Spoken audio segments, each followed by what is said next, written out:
নমস্কার বন্ধুরা, তোমরা কেমন আছো? আশা করি তোমরা খুব ভালো আছো।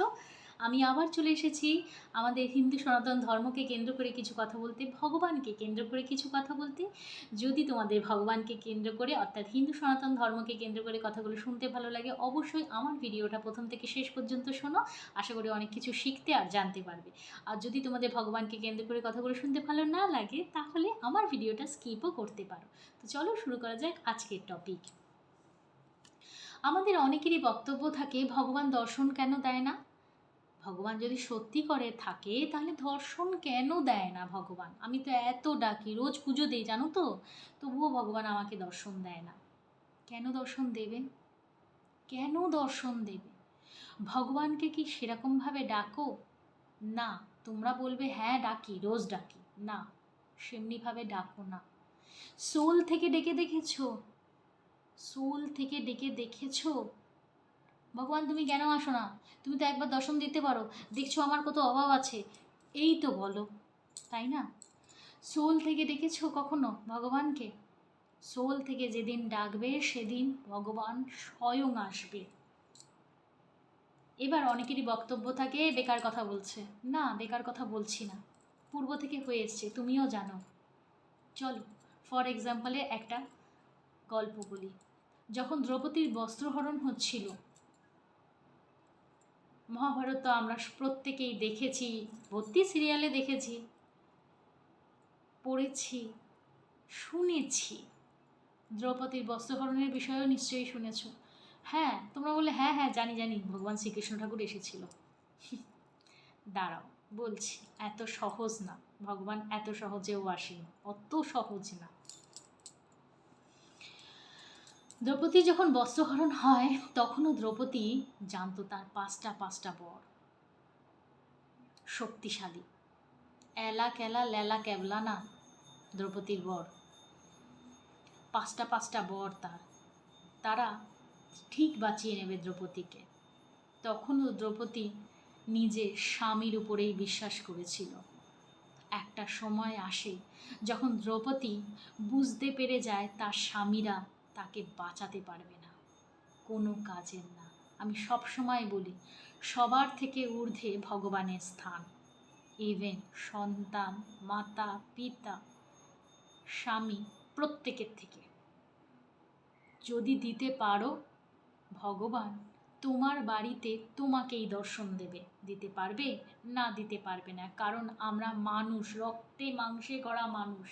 আমরা ভৌতিক জগতের সাথে এমনভাবে লিপ্ত আছি যেটাতে আমরা স্বীকার তো করে নেই ভগবান আছে, কিন্তু মনে এতটুকু হলেও সংশয় আছে, এতটুকু হলেও অস্বীকার, যেটা আমরা বাস্তবে স্বীকার না করেও মনের ভিতরে কোথাও লুকিয়ে রেখে দিয়েছি, যে ভগবান কিন্তু আসবে না।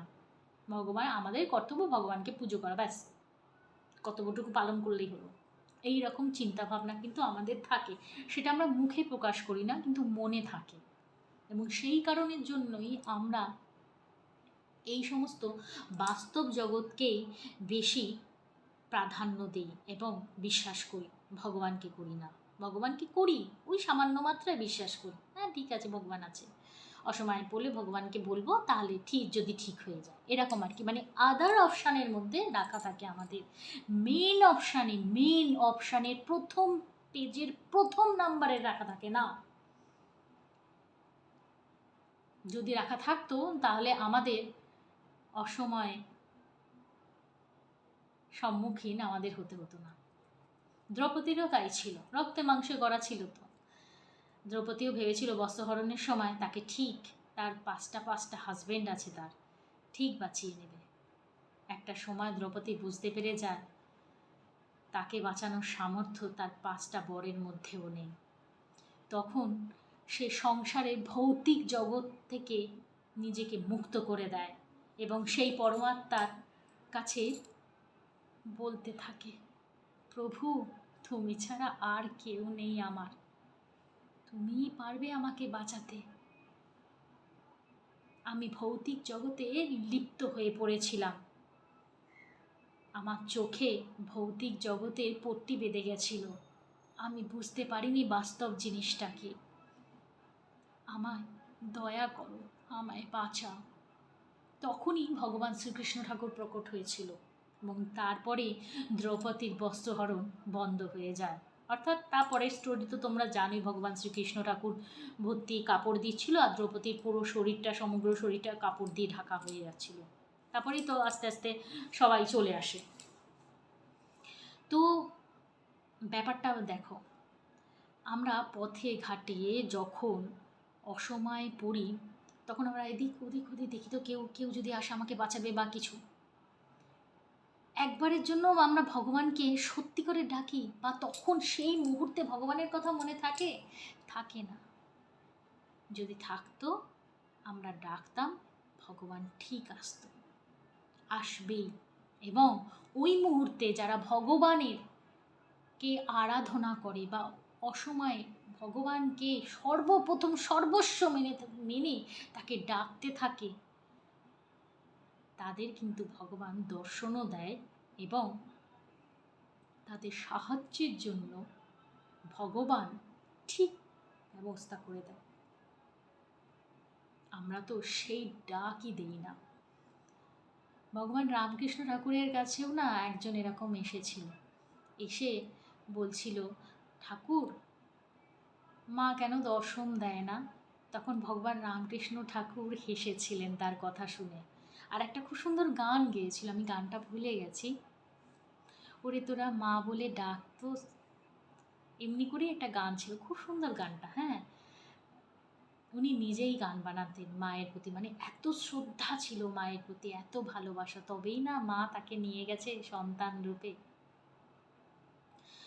তো ভগবান রামকৃষ্ণ ঠাকুর তার গানের মাধ্যমে এটাই বুঝিয়েছিল, মাকেও মায়ের মতন ডাক, তবেই তো মা আসবে। প্রাণ খুলে ডাক, মন থেকে ডাক। সেটাই বলছি, ভগবানকে মন থেকে ডাকো, অপশানে নয়।